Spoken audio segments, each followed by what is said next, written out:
Welcome to our second streaming, with this third. Please bear with us. We have a lot of work to get through with our glitches, but thank you for joining us. Can we have a roll call, please? Mrs. Shoup?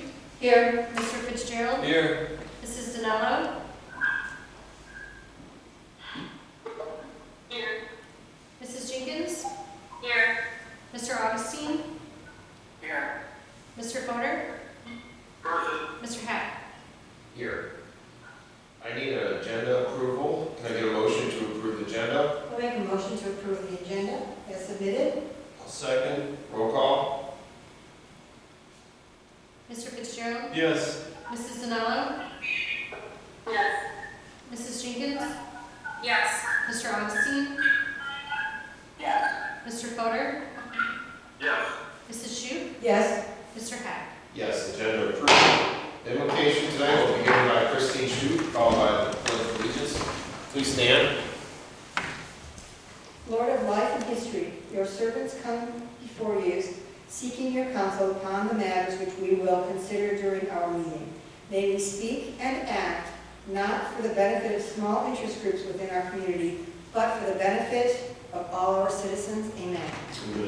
I pledge allegiance to the flag of the United States of America and to the republic for which it stands, one nation, under God, indivisible, with liberty and justice for all.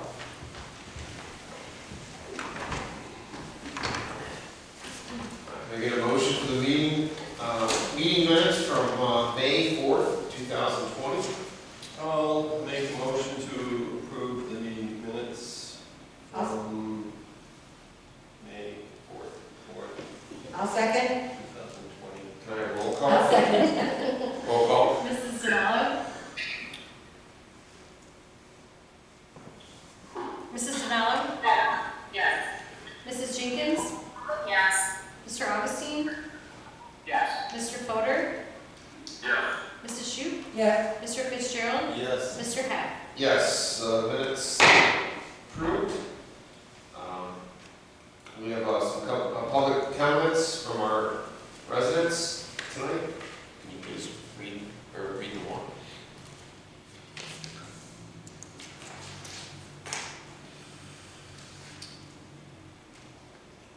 This is regarding the consideration of a charter change to permit the city manager to open the search of chiefs of police and fire to the outside.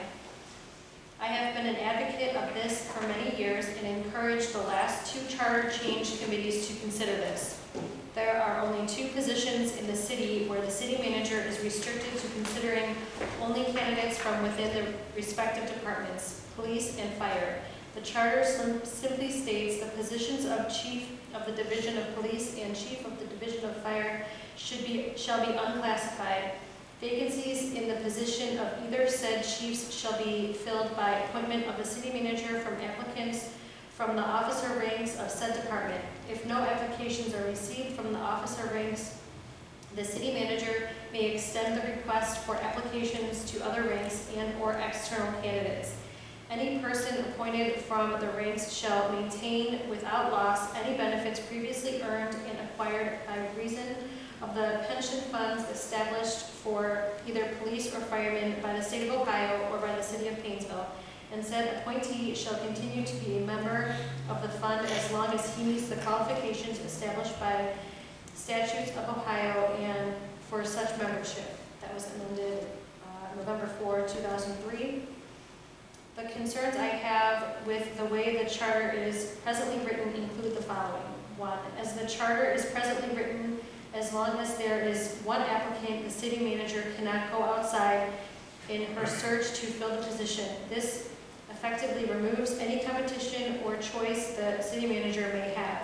2, the charter does not even permit the city manager the ability to set requirements, prerequisites, i.e. education, certifications, experience, etc. There are part-time departments throughout this country that have more stringent prerequisites for the position of fire chief. 3, as the charter is presently written, the union could decide your next chief by voting on who would apply. 4, as the charter is presently written, there is truly nothing to encourage an individual to improve themselves and prepare themselves to compete for the position of fire chief. They know their competition. I am a resident distressed that the city manager cannot seek out the most qualified candidate for arguably the two most important positions in the city, the chiefs of police and fire. I am not saying that good candidates do not exist within each of these departments, but are they the best candidates, or are there better candidates elsewhere? One will never know unless you permit the city manager the ability to open her search to the outside. Dropping the requirement to hire from within would permit the city manager to set qualifications such as education, experience, certifications, etc. This would permit her to consider a more diverse pool of qualified candidates for these two important positions. Opening the field to outside candidates would not bar those from within the respective departments from applying as long as they met the qualifications sought by the city. I urge you to support the charter change and to put it on the November ballot. Please feel free to contact me if you have any questions. Former Chief of Fire, Mark Lodge. Thank you. Right now, we will move to our committee reports. BZA. Did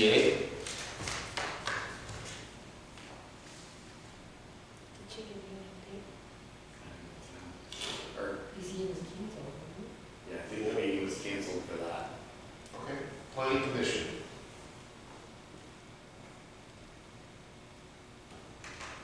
update? Nothing. Okay. Finance Committee. The Finance Committee did meet, and we were supposed to meet in March, but we waited until, beginning of April, but we waited really until the beginning of May, due to the fact that we wanted to see what the first quarter of 2020 was going to look like. There's good news and bad news. Good news is that we look financially sound currently, and it just depends on how the next couple of months goes. So we will be meeting again as Finance Committee the first part of July, which will coincide with the start of the budgetary process for 2021. So again, right now, we're still where we think we should be. But again, we'll have to see what the next 2 months hold in terms of income tax coming in, and also some other revenues from state and federal. All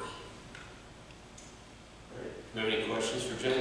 I think, if anybody else in the committee wants to jump in, well, I think we won't be looking at some of the concepts associated with, some of the street repairs and such, and maybe some purchases, depending on how these next 2 months go. That's it. Thank you. Do you have any questions from council? See none. Safety Committee. Safety Committee. Katie. She looks frozen. Safety Committee. it? It was frozen. Katie frozen in time. Yeah. At least her picture looks pretty. Yeah. It was very good. Yeah. Want to come back to that maybe? Or we usually have to stop until she's back. Yeah, we have to stop until she's back. Well, that's it. Yeah, she'll come back. We just have to wait a second.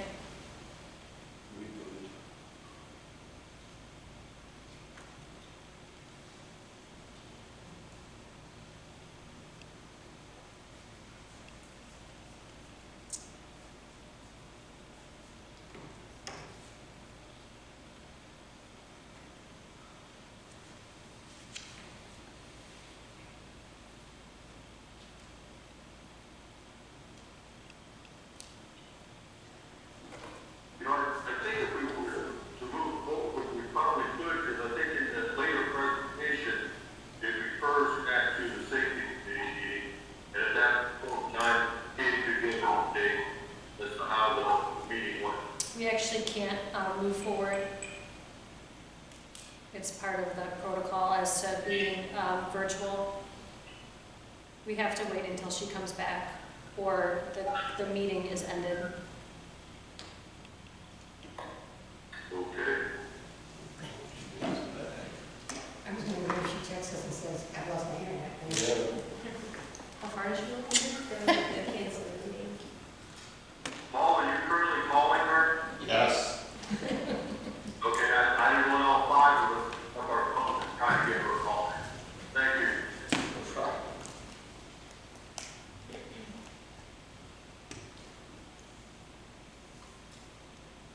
How many people are viewing?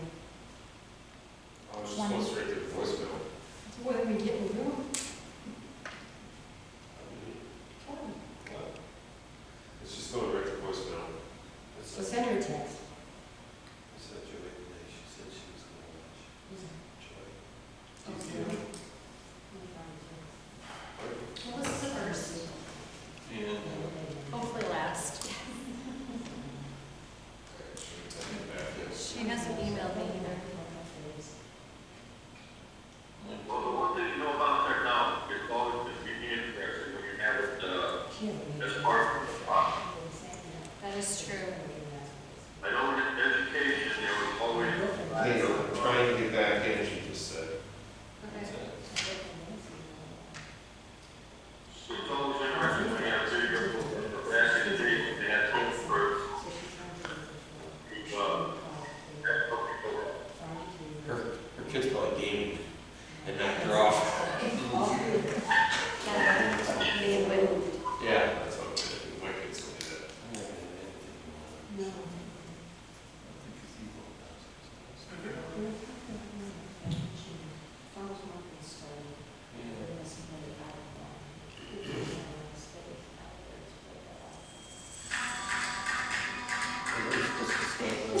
It's amazing. An elevator.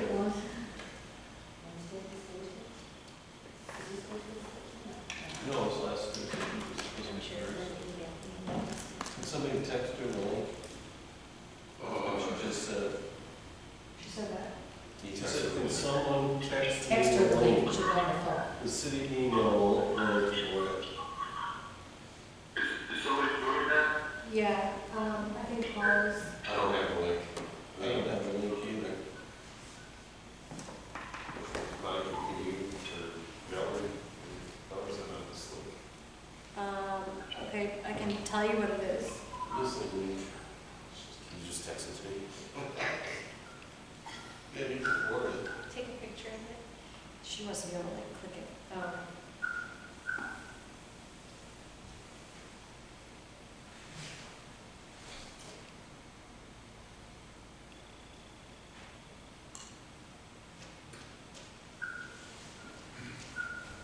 Oh, look at. Sorry, I was just texting you the link. I know, I'm sorry. My family called us in a meeting and that it was a good time for everybody to turn on the TV, play on your Kindle, your Xbox, and be on your cell phone all at once. Nailed it. So that wireless stuff. It's okay. I'm back, what did I miss? Safety We committee. just need the safety committee report, please. You need my report, okay. So we have a meeting of the safety committee. Nick was absent, but Oh, no. That's not a pretty picture. No, Are you there? it's No. Okay, I'm just gonna text it to her. Or to Paul, and then he can send it to her. not. You do it on the phone. I'm surprised at how long Katie, I mean, my hair's gotten long too. Katie's hair's gotten real long. Mine too. Mine too. I got an appointment Thursday. The barber snuck Joe in the back door last Friday. Right Hey, before you're you- on, you're you live go. right now, baby. Friday, the barber. The Joe. Nice one. I'm a little Mary Jo. They're open last Friday. They're open for massage. Okay, I think that should be it, just forward that to her. I think they're doing it. Oh wait, add an S after P.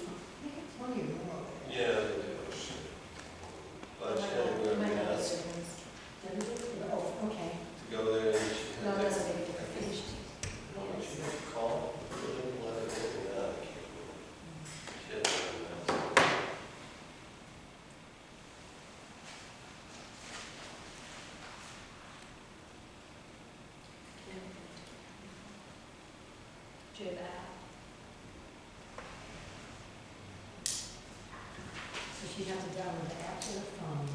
Well, once she clicks on the link, it says, it prompts you to download it, if she doesn't already have it.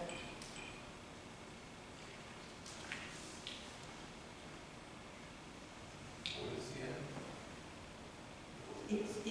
It's Jitsu.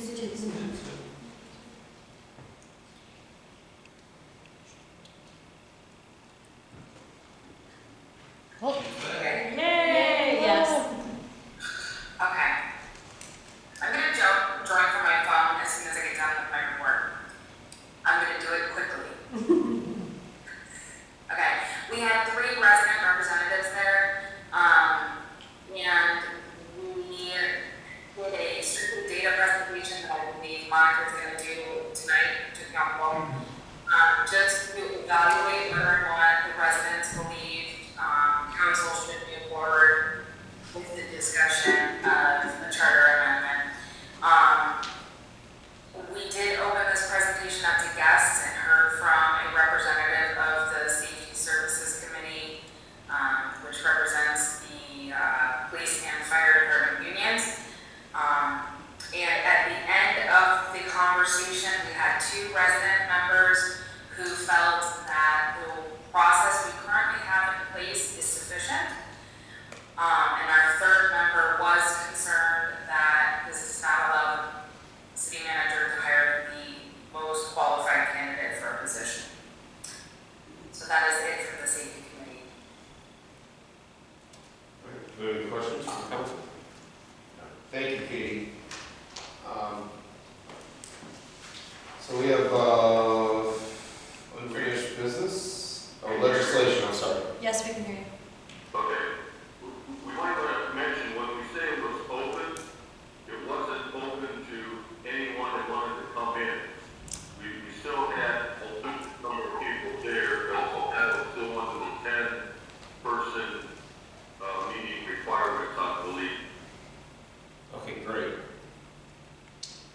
Okay, is that- Yes, we invited representatives is what I had said. Okay, So there were limited representatives from those committees. okay, I just didn't want to, you said open, and when you said open, I just wanted to make sure that people realize that it wasn't an open meeting to anyone who wanted to come and it happened. Okay. We'll move into legislation right now. We have 1 ordinance, but it's tabled, and, We're gonna leave it on the table? yeah, we're gonna leave it on the table. And we'll move into unfinished business, charter amendment.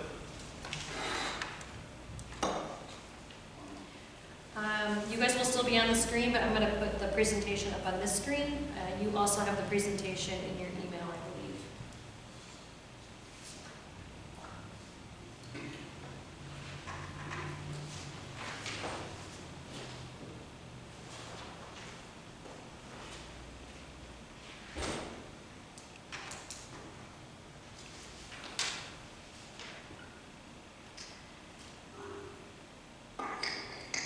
So at the last council meeting, we discussed the charter amendment, and council had gathered a lot of questions that they wanted some answers to.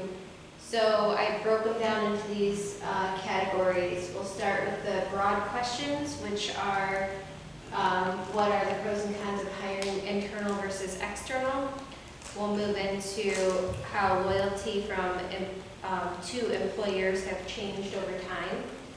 And then we'll go regional. We'll look at what surrounding communities around us do, and if they have minimum qualifications, what that look like. And then we'll get to the Painesville specific questions, which is really broken down into the history of the charter amendment, what the chief exam and qualifications are, education and training in the departments, and then the feeling of the Citizen Safety Committee. So obviously this is a lot of data, so bear with me as we go through it. Under pros and cons, what is better, internal or external? This source is chiefexecutive.net. They just suggest that you really take 5 questions into consideration. what are the position demands, and never lose sight of the end goal, which is making your organization work efficiently and productively, and think about what your existing team is capable of at this moment. The second question is, what can you afford?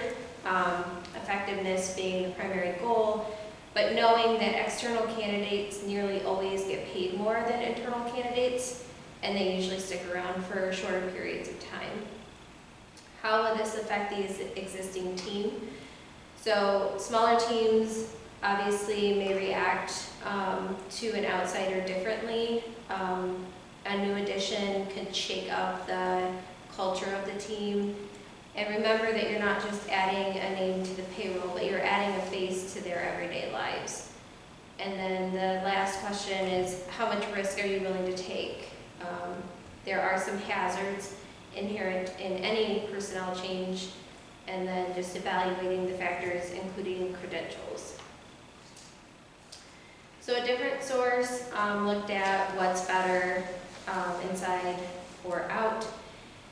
They suggest that you look inside your organization if the organization is thriving, if there's succession planning and performance reviews that are consistent and transparent, an abundance of firm and industry-specific skills required for the job, if the job has unique and strong culture that may be hard to understand or fit in, and if no or few possess processes are in place for the training and onboarding of your new employees. They suggest you look outside if you need a strategic shift or culture change, if succession planning and performance information is inconsistent, if there are specific skills that are needed that are not readily available within your organization, if the culture welcomes multiple perspectives, and if processes are in place to support and onboard new employees. So the last source talked about pros and cons for internal. So internal pros are obviously advancing your own talent, increasing retention, and improves performance. It's a positive effect in morale and rewards your high performers. Internal promotions usually are less costly because you don't have to post as much for the position. And knowing your candidate process is shorter because they've already been in the organization, so you already know them. The con of promoting internally is a domino effect, where you fill one position and then you have to fill that position and you have to fill. So for instance, if I promoted a lieutenant in the police department to a chief, I then have to do an exam to promote a sergeant to a lieutenant, then I have to do an exam to promote a patrolman to a sergeant, and then I have to do an entrance exam to fill the entry-level police officer. Promotes an internal con is it promotes a sense of status quo. It limits the organization from trying new ideas. It's definitely not effective if you want a culture change or a shakeup. And it motivates some, but increased competition can also have a negative effect where it affects teamwork and culture. And then advancement opportunities may cause some to get impatient, and while they're waiting to get promoted, they may move up onto a different organization because they're waiting for someone else to get promoted. So the same source for external pros and cons. The pro side, sometimes an organization needs revitalization, it needs new perspectives and new ideas, and that's what an external candidate brings to the table. It opens the organization to a much bigger pool of prospects. So for instance, there's 9 officers in the police department and there's 7 in the fire department. So if they all applied, that's the biggest pool we would ever get for the chief position. It lowers the chance for internal resentment, competition and conflict when hiring external, because they're not competing against each other. It could foster positive dynamic team dynamics. External cons, as we stated previously, it can be more expensive. The recruitment costs can be higher. It does take a longer process to screen and interview your external candidates. It also takes 3 to 6 months before you really get the full picture of what the employee's personality is and natural behavior traits, and it can end up creating rifts in the culture. So, extensive pros and cons for both sides. The question came in about generational loyalty to the organization. So, there was a generational difference white paper written by the Society of Human Resource Management, or SHRM. They said that all employees are looking for security and a way to balance their work life, but they do differ in how they feel it's most effective to get there generationally. This younger generation, young professional, is different than all other generations because we're a larger population size. And I say we because I happen to be in that generation.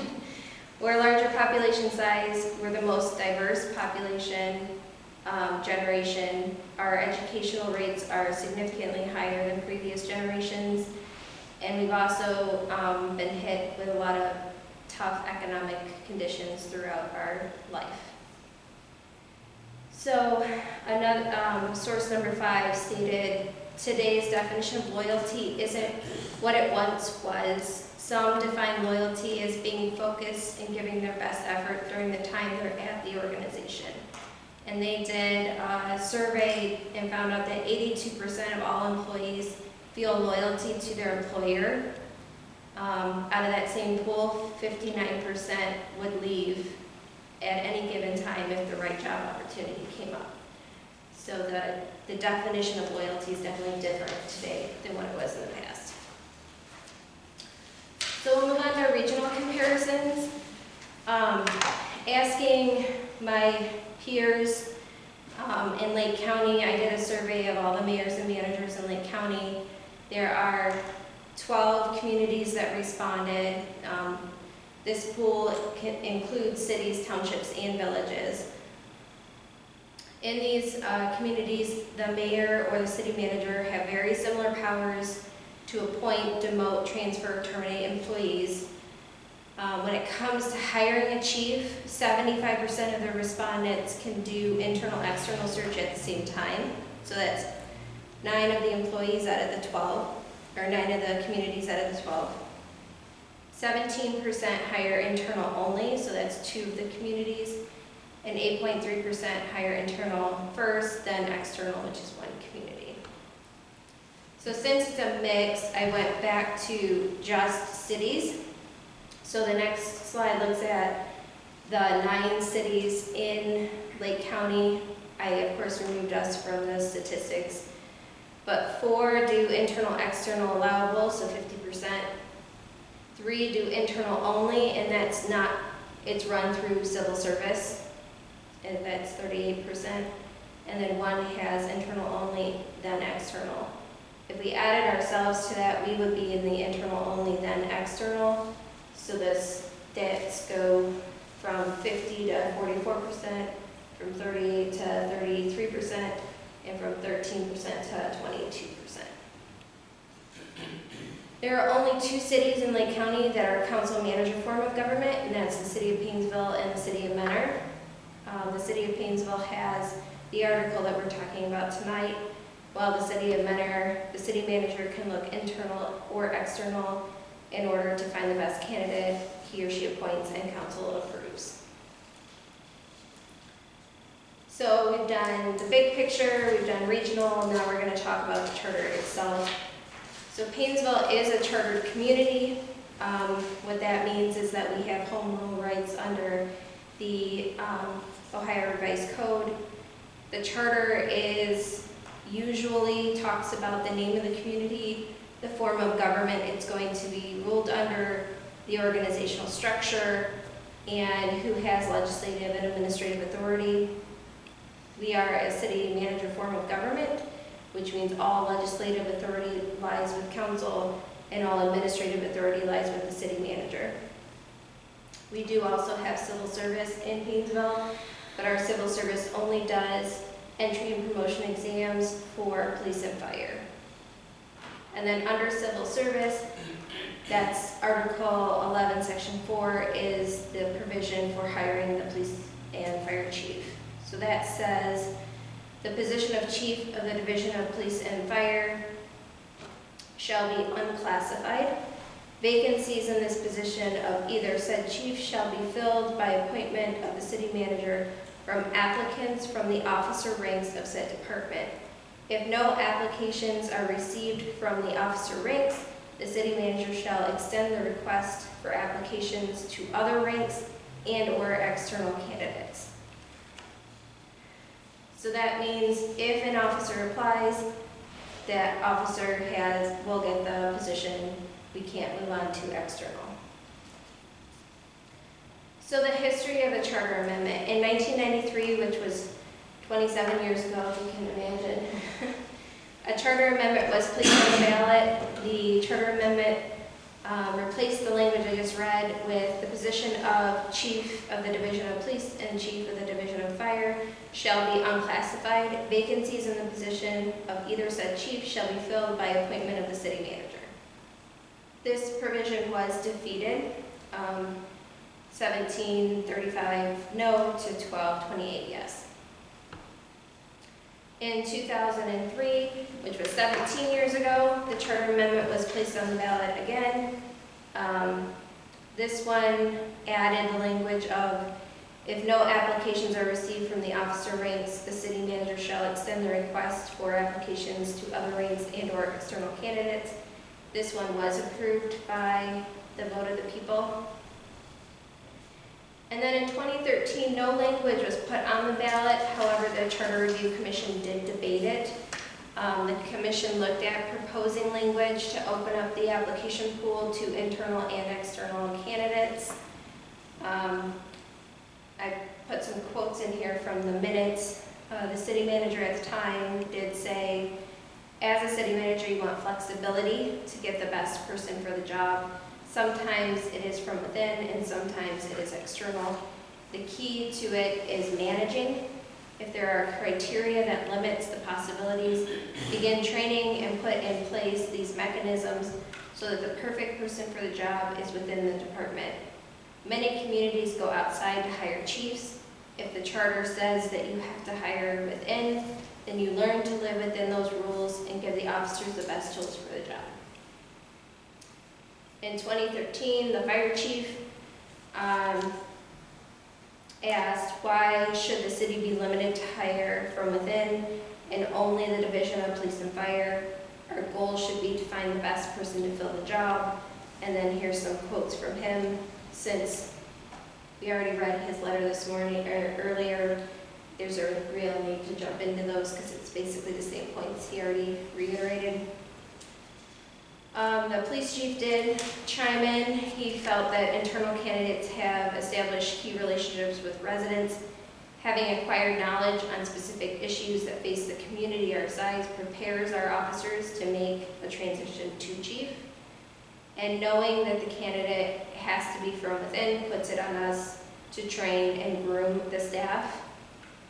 And then the current culture of succession planning is a win-win for the city and the department.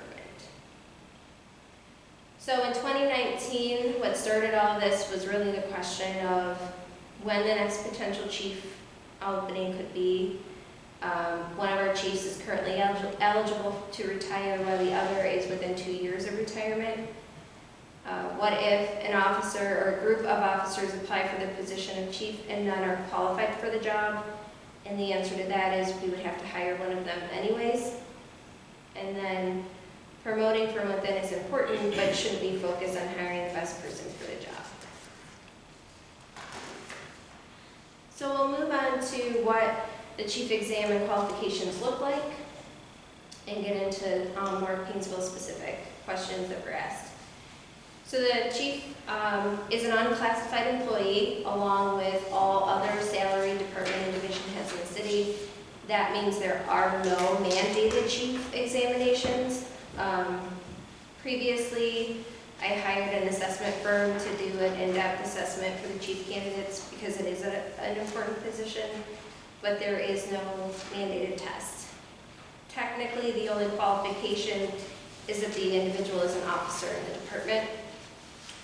There are other qualifications in the job description, but those would only really be relevant if there's multiple candidates for the position.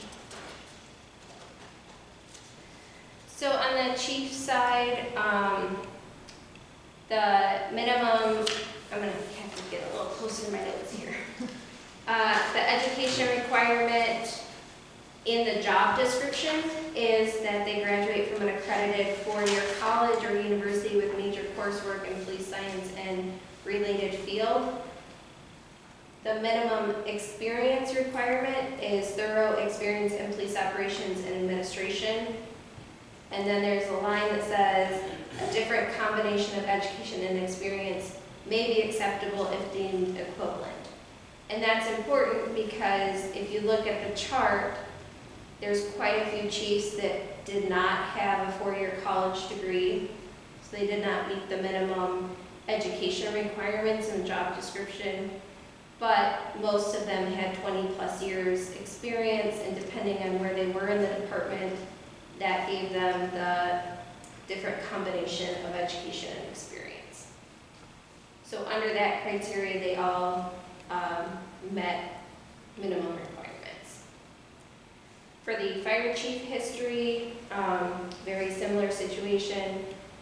We asked for a 4-year college degree.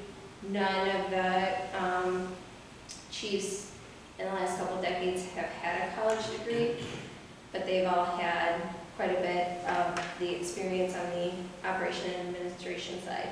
So the combination of education and experience made them qualified. So council asked a lot of questions about education and training. One question was, do our employees invest in themselves? So this first chart shows school classes that people within our current police department paid for out of their own pocket and took their own time to take. So over the last couple of years, they've invested $85,000 of their own time and money into these courses that they were not reimbursed through the city. There's also a question about whether our training is comparable to like-size, like demographic communities. So we looked outside of Lake County because there's not a lot of communities in Lake County that have our demographics. So these communities have a mix of a more diverse population. And as you can see, our police department does train our employees at a higher level than like-size, like demographic communities. On the fire department side, this year was the first year we really focused on officer training and development in the Painesville City Fire Department. We started the year with crisis communications training. We sent lieutenants to the FBI LEDA supervisor leadership training. We had all these other trainings booked, but because of COVID-19, they've been postponed or canceled. But we also got a new chief, and so we invested in training and mentoring on our new fire chief as well. Training has begun for the new lieutenants to bring him up to speed on leadership. And all of our officers are currently either an officer 1 or a fire officer 2. And we're trying to bring all our officers up to a 3 or a 4. And we're also training them in ICS training, which is incident command training, trying to get all of our officers up to ICS 400, which means incident commander for crisis situations. In the fire department, anyone can seek training on their own and as self-paid. The culture and there is an institutional resistance to completing any training without compensation. There's also an issue with taking necessary time off because our scheduling has to be done so far in advance. There has been recent inquiries on education stipends, and the union's asking us if we could be more lenient with the education language in their collective bargaining agreement. As far as we invest in our employees and they leave us, do they have to pay us back? In the last round of negotiations, it's the next slide, so it's okay. I was like, I don't see. Yeah. In the last round of negotiations, we added language to the patrol collective bargaining agreement to pay back the hiring expense if they choose to leave within the first 24 months of service. So that's $2,500 that they would pay back to us on a sliding scale. We don't have any type of language like this in our CSOs or police promoted, and we did not get it in the fire union agreement because we could not reach consensus on language. So that was a lot on education, training, and qualifications. This next part is kind of recapping what Katie already shared, which is that we took the information to Citizen Safety Committee last Thursday, May 14th. There were 3 members of council and 3 members of the public on this committee. Nick was not there, and then the 4th citizen seat is vacant at the moment. So one citizen remembered this discussion in 1993 and the compromise language that was passed in 2003. And he felt at this time the language should stay the same for now. Another citizen agreed with him. The 3rd citizen feels the language should be changed to ensure the best candidate is given the job regardless of internal or external candidate. And then the members of council did not share their opinions, and there was no formal vote taken. So we'll wrap all that up in one slide. The research shows that sometimes hiring from the outside is the best option for the health and growth of a division. Regionally, the city of Painesville has the most restrictive charter language tied to hiring of police and fire chiefs. There are only 2 positions out of the 300 plus positions in Painesville that are restricted in this manner. Our police employees receive training at a level that is higher than similar communities in Ohio, and some choose to supplement that training on their own with their own money.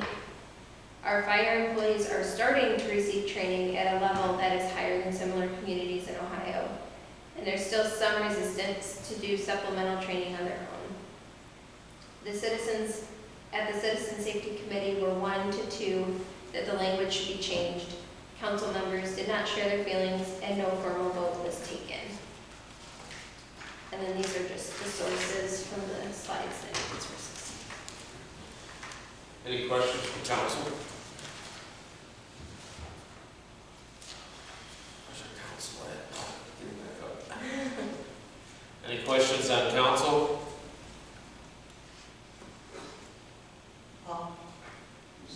Oh, a second.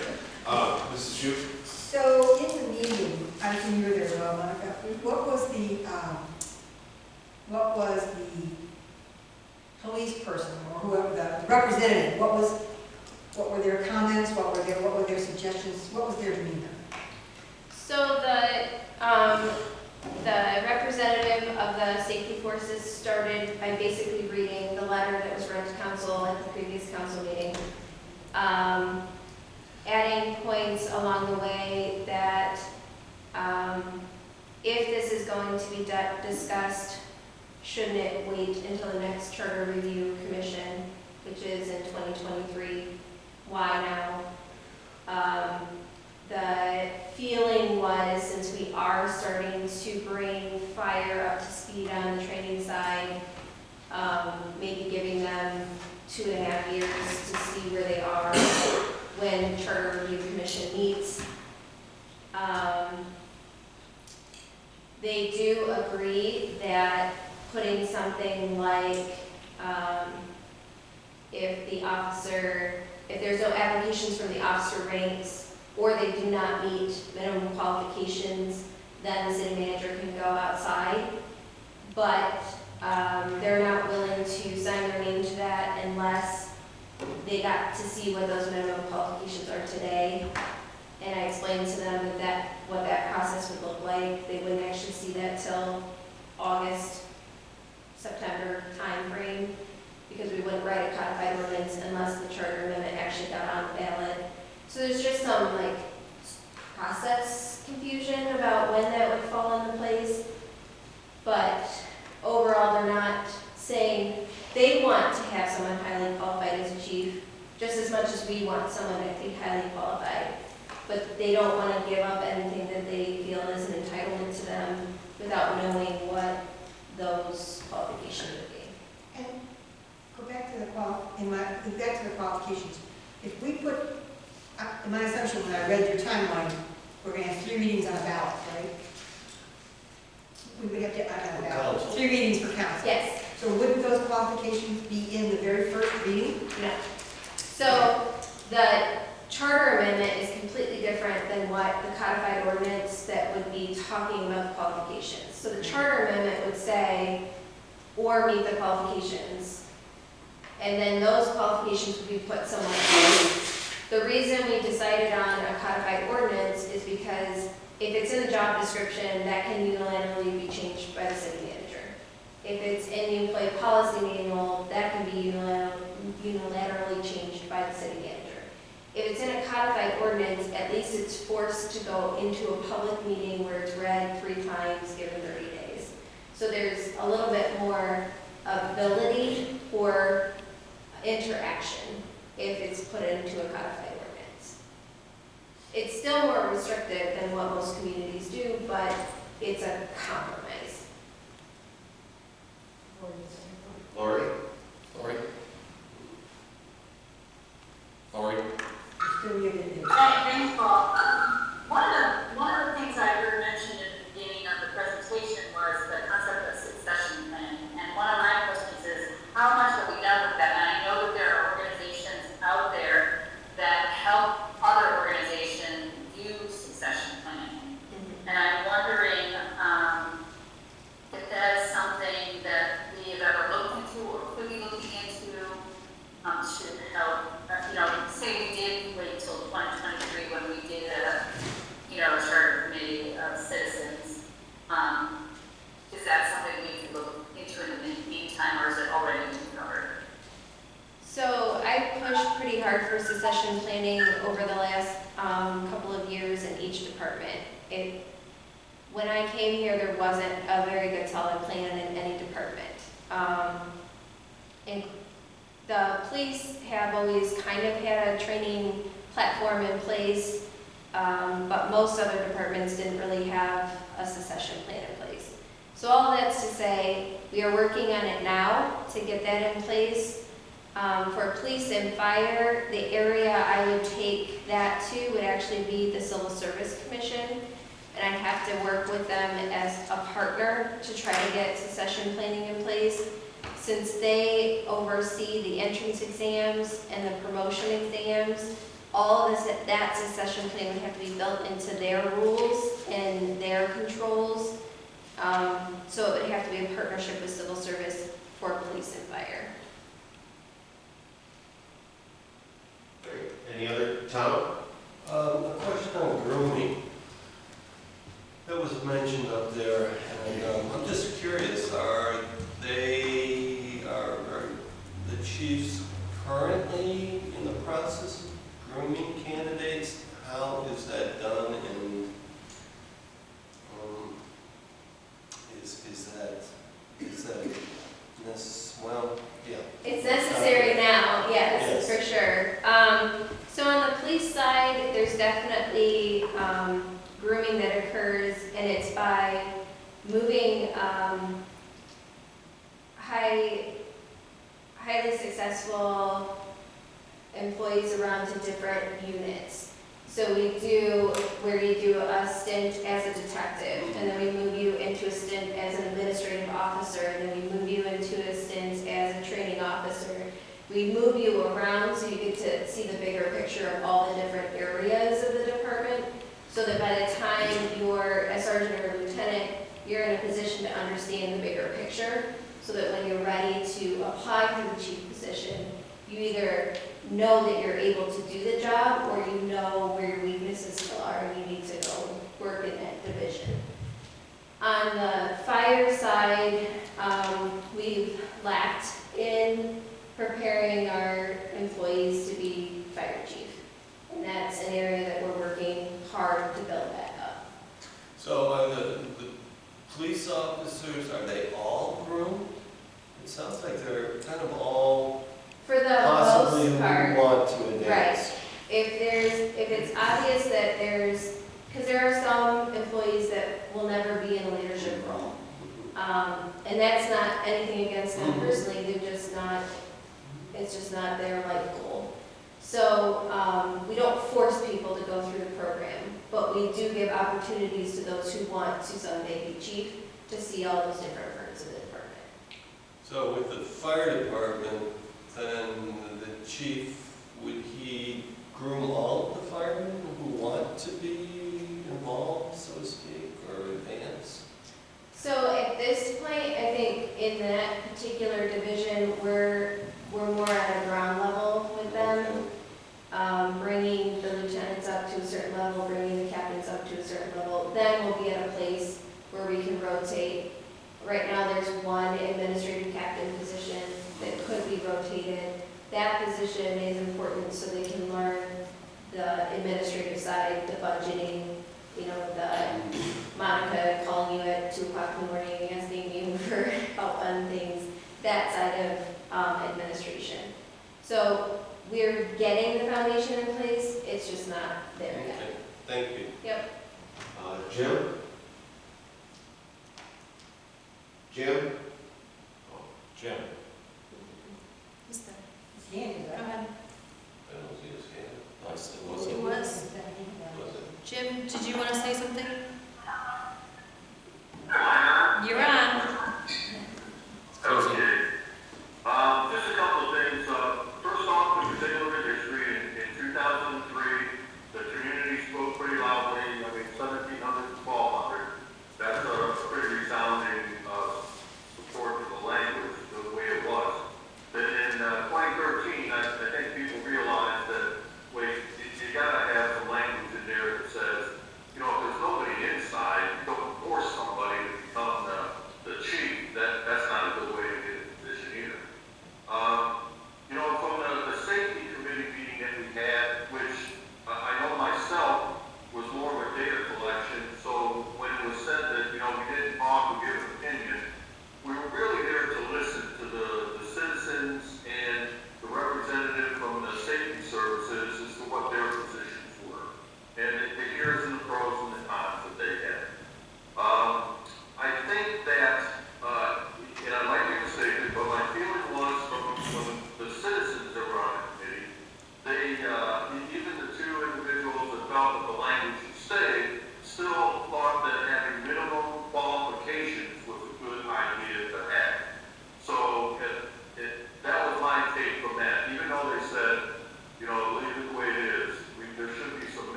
Katie? Sorry, go ahead. Katie? Hi, so, kind of piggybacking on one of Jim's comments, I actually followed up with Monica after the meeting about the possibility of, just bolstering the criteria as it currently stands for the job descriptions and for, minimum criteria. And based on the current language of the charter, the criteria is compliant. And so if they got one person that applied for the position, then they would get it.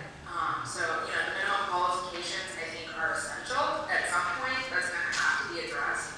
We don't know if it's right now that we address it, but I would, Monica, I don't know if you're comfortable sharing kind of backup plans to help fortify the process if we don't choose to pursue a charter amendment right now. Sure. So I kind of said something similar earlier, but I'll just reiterate. If council doesn't choose to move forward tonight and put an amendment on the ballot in November, I still feel it's really important that I make an effort to work with the Civil Service Commission and really talk about how, if the language stays the way it is, I really need help from Civil Service to maybe put minimum qualifications in at the earlier steps. So for instance, they apply for the entrance exam.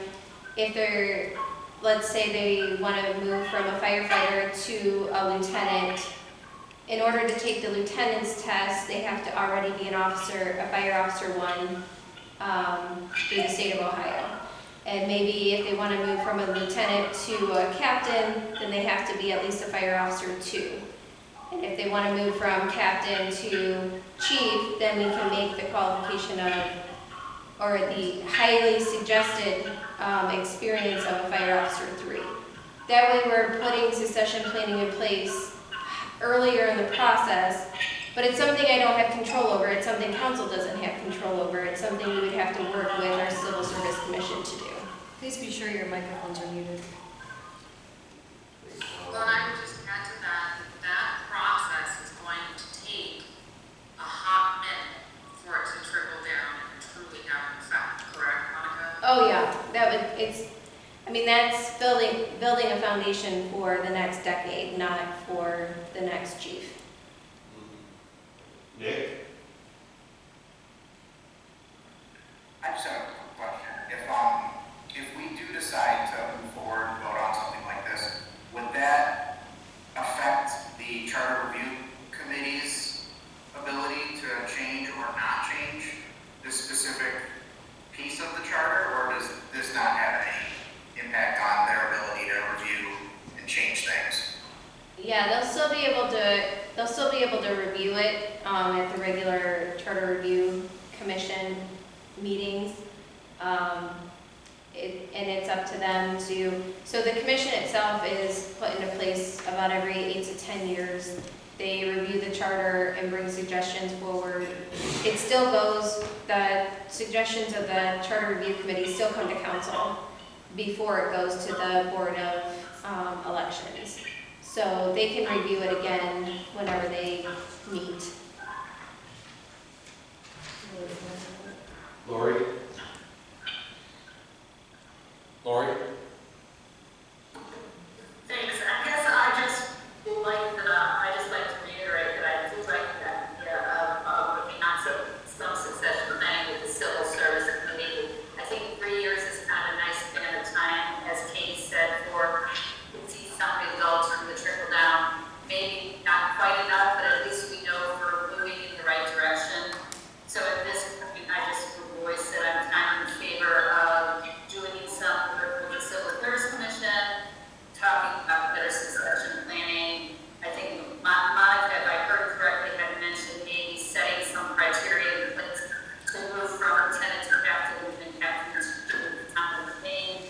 Maybe some of that can be handled with the succession planning, and then might be in a better shape for our charter commission to look at the language and make it palatable for all. That's all.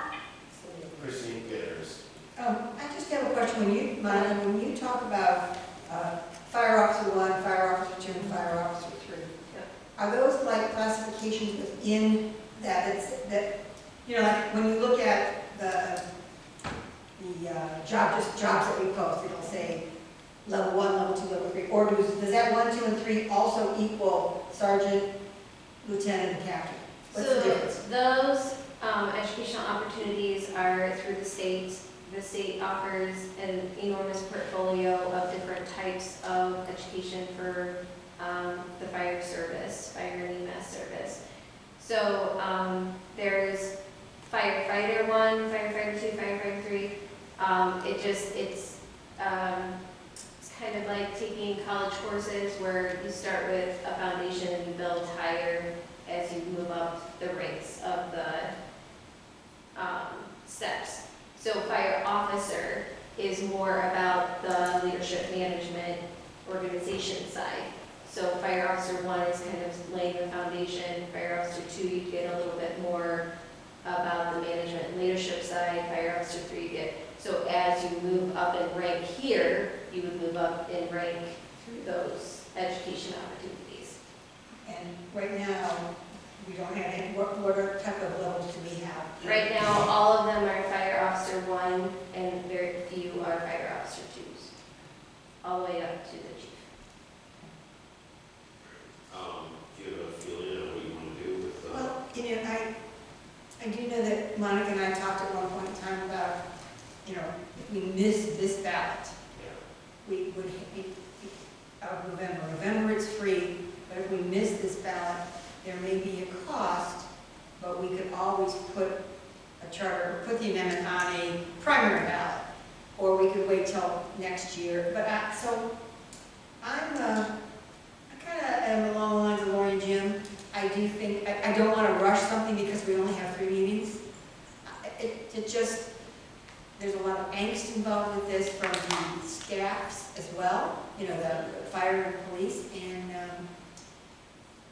it's not something that I want to rush because our safety forces are vital to the community, right, and I really wouldn't want to rush that, right, okay. so that's where I'm at. Waiting. All right, Jim, you know your feelings. Yeah, I mean, You're still muted. Still unmuted. Jim, you're muted. You're muted too. Jim, you're muted. Oh, we understood. I think we Okay, that was a bad part anyway. You know, I think you take a look at the situation that you're in as you go to how you make that decision. You know, and I've always said this, if there's a fire in the building, pull the fire alarm, you don't get a committee together. And at this moment in time, we just hired in the last year or so, 2 new chiefs. Now, barring that they win the lottery or get hit by a bus, they're going to be around with us. I think that the statistic that was shown to us is, you know, what's eligible in 2 years. In 2 years, you got 2023, which is the regular cycle for it. We don't have to wait that long. We shouldn't wait that long. We should be, this is a complicated issue. And if we're going to get civil service along with this part of the process and what it needs to be done, then I don't think that, you know, 2, 4, 6 weeks, we should be putting something on the ballot for people to take a look at. One, we're not quite sure what the minimum qualifications will be. And 2, you know, we're not, in my opinion, we're not in a crisis situation where we can make this determination right at this point. All right, thank you. Hey, Nick, what's your feelings? Nick? I agree. I was writing some notes here. I do think that voting for inside is important. I do want to make sure that, you know, we as a council give the administration, Monica, the tools that she needs in order to perform her job best and in her highest efficiency. So I do think it is important that at some point this is reviewed. I'm just kind of struggling, you know, with, you know, I guess Jim's comments where, you know, we do have 2 new chiefs and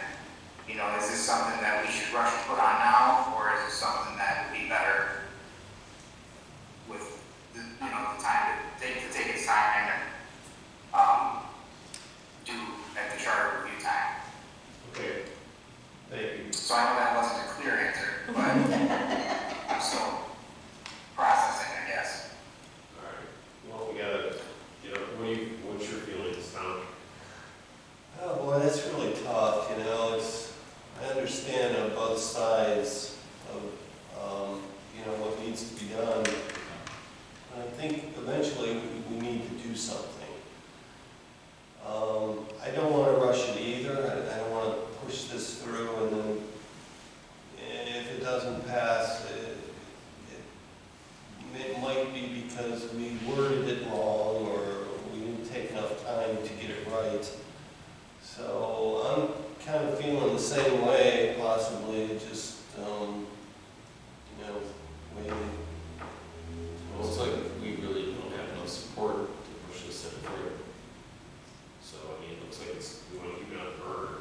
Yeah. You know, I really appreciate all the hard work Monica's put into this. I know you put a lot of work in this. Thank you very much for it. But I think eventually we need to do something about it. Lori, Yeah, I was just hoping something could summarize for me what Christine said, because she was just really muffled, and I really couldn't capture what she was indicating. You want to say a little louder? yeah, it was. So basically what I was saying is we only have, we have 3 meetings to get this written and put on there, on the ballot. I don't particularly want to rush it. Monica and I had talked in the past about having if we put something on if it's on a general election, it's free, but if you move it to a primary election, there is a fee for it, and we may want to consider either waiting until 2021 or putting something on 2021 general election or putting something on 2021's primary election. And that would give us more time to, as Tom said, get it right.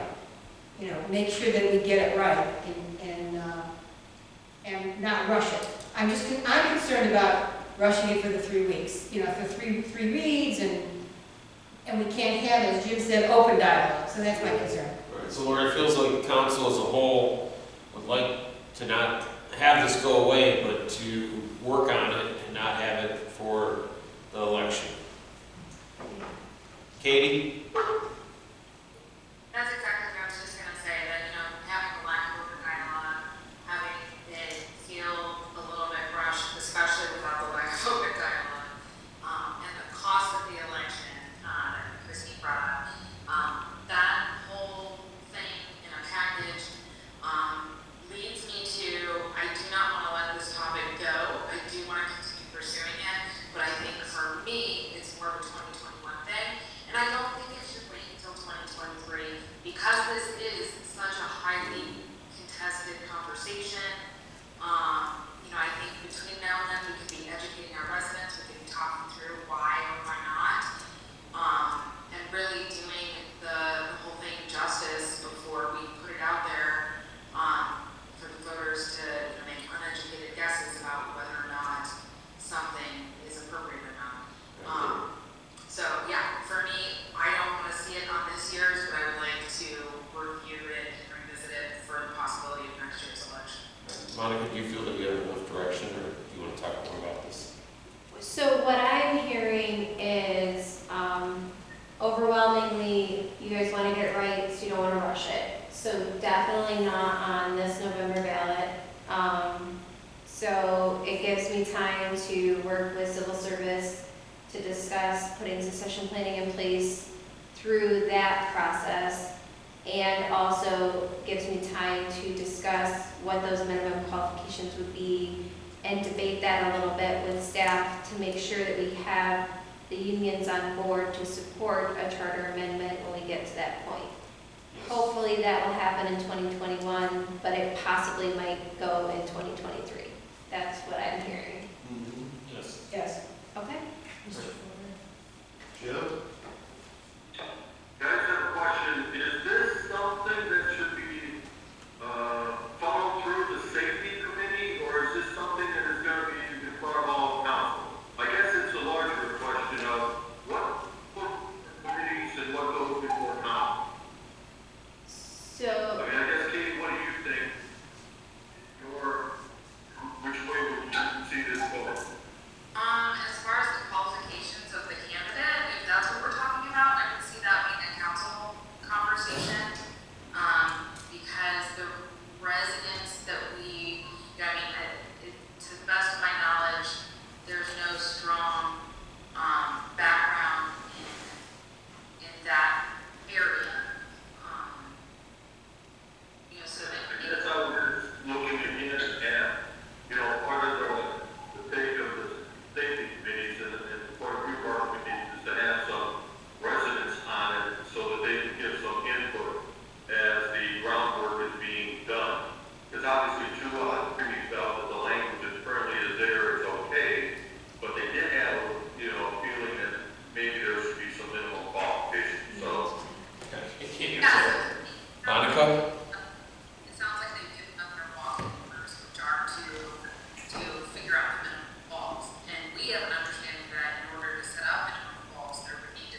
conversation that I've started with our staff is really around finding a neutral third-party qualifications to use as a standard. So for instance, the Ohio Chiefs Association standards or the International Peace Officers, something where it's not the city manager or administration necessarily setting up the standards, but benchmarks best practices throughout the state of Ohio or the United States, and then tweaking that to what works for Painesville. So I would be cautious about making this too much about committee and too much about council, just because the administrative role is in the city manager position, and I just don't want to get that too mucked up, too many chefs in the kitchen when it comes to that conversation. So you think out of the 7 of us, isn't going to be too many chefs? I think it's a lot of chefs. Christine? Christine? Well, that's exactly what I was, my question was going to be, are these qualifications administrative? And I think they are. Yes. So I think that, you'll bring them to us, you're not gonna leave us in the dark, but I think they're strictly administrative and you need to get your staff buy-in. You don't need our buy-in. Eventually, but you don't need our buy-in. You need their buy-in to say, this is what yes, we can live with this. And if they can live with it and you can live with it, I think the 7 of us are like, All right, I think it sounds like we have a good direction. You understand where we're coming from. Yep. Let's move on to new business, alternative council meeting locations. I was the one that put this on here. Are we taking this on whole business? Oh, yeah. Yeah. Okay. Okay, go ahead. And it was just a discussion, when this whole pandemic thing is, as we start to roll out, I know we had talked about in the past about using the schools. And so I just wanted to throw it out there. I know some folks don't want to use the schools. I guess we can't,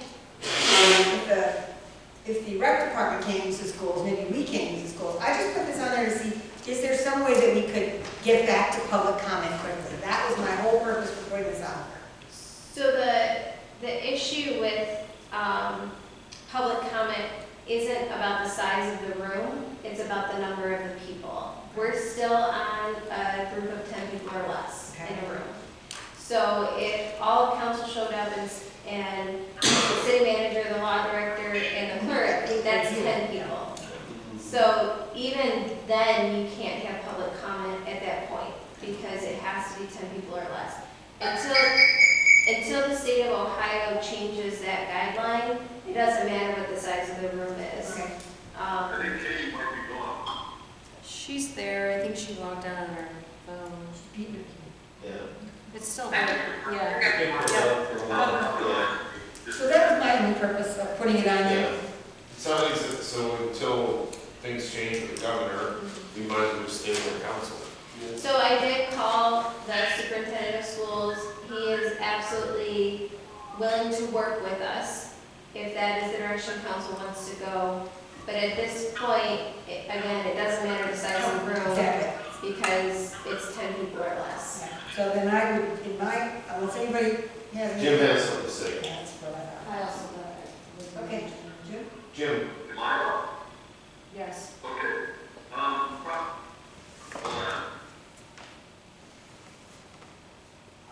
Yeah, make sure I click the right button. Can you hear me? Yes. Yeah, we can hear you. For me, it's this. Probably speaking for and I guess I can speak for the old generation, because I am the old generation, is that feeling comfortable in a larger area. The courtroom right now is not a comfortable setting.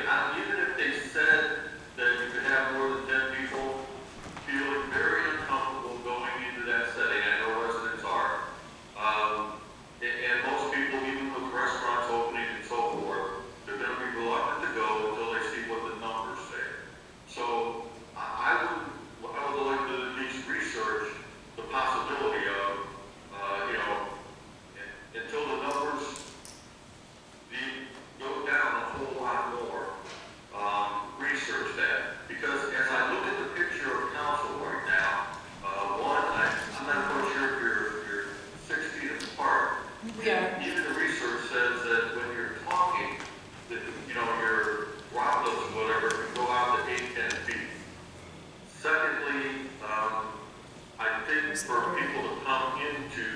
that it would be a deterrent until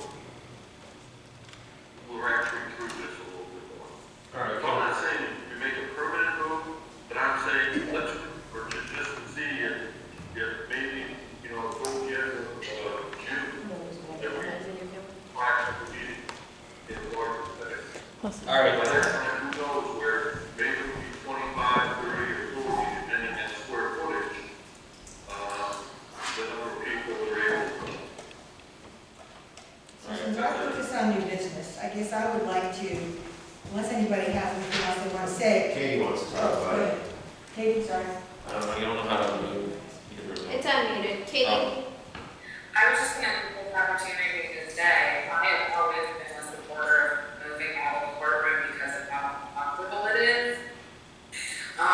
Like even more so now, like, there's no way currently that accommodates all of us sitting far enough apart and having any kind of audience in there. So we're looking at getting back into public meeting, I think we do need a larger space. All right, thank you. It's a noise.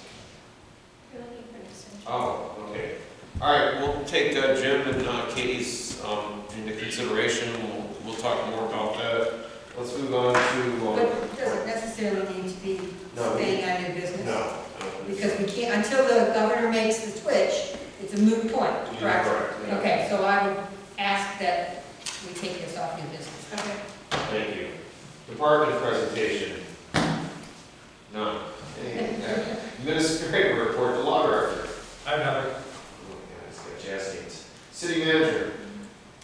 I just want to publicly state that I will be out of the office starting tomorrow. Doug Lewis will be put in place as acting city manager, and I will be out until the end of August. Others. All right, closing time, or no, clerk of council. The next regular council meeting will be held on Monday, June 1st at 7:30. Tentative opening day for Farmers Market is June 18th. Tentative opening day for the Carters is June 19th.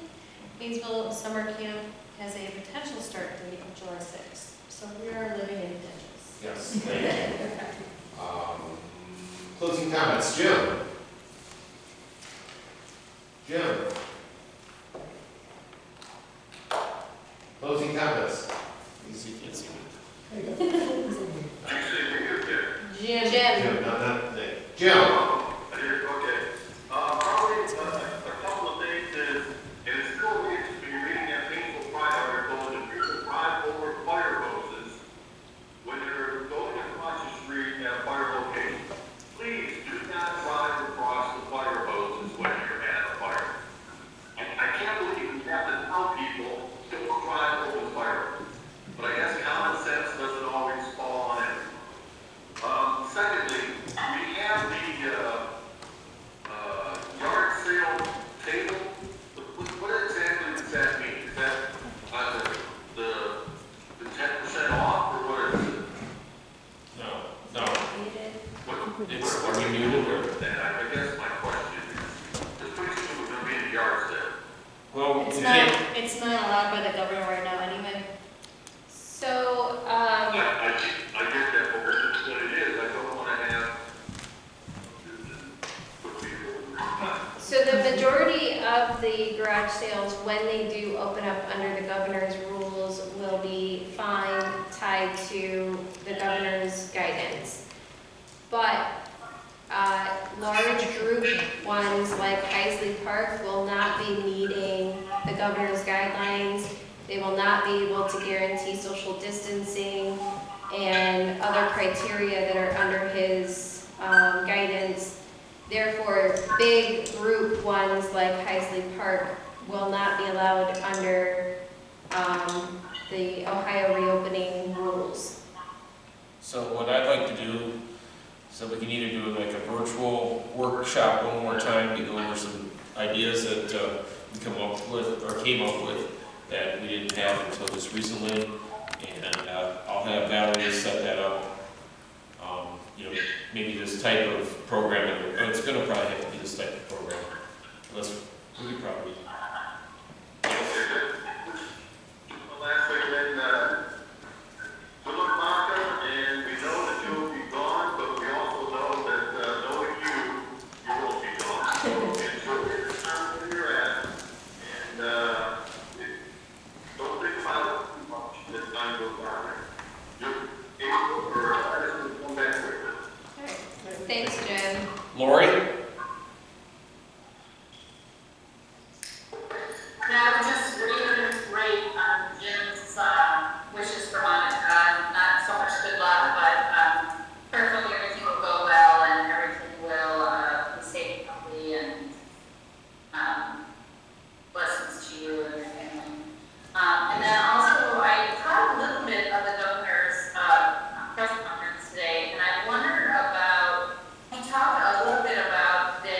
Katie said, when we're allowed, we'll all come and see, but, and also too, I noticed in the Pride this time, they also talked about the fact that you have to do your bulk items at the Latimer Street. They mentioned that they were taking bulk items at Latimer Street, and I know that's not true any longer.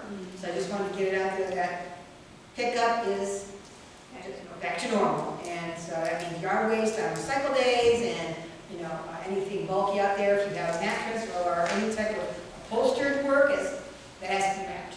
So, and I also want to thank the citizens of the safety committee, because I know that must have been kind of hard for them, not hard, but, very thoughtful. So I want to thank them as well. Tom?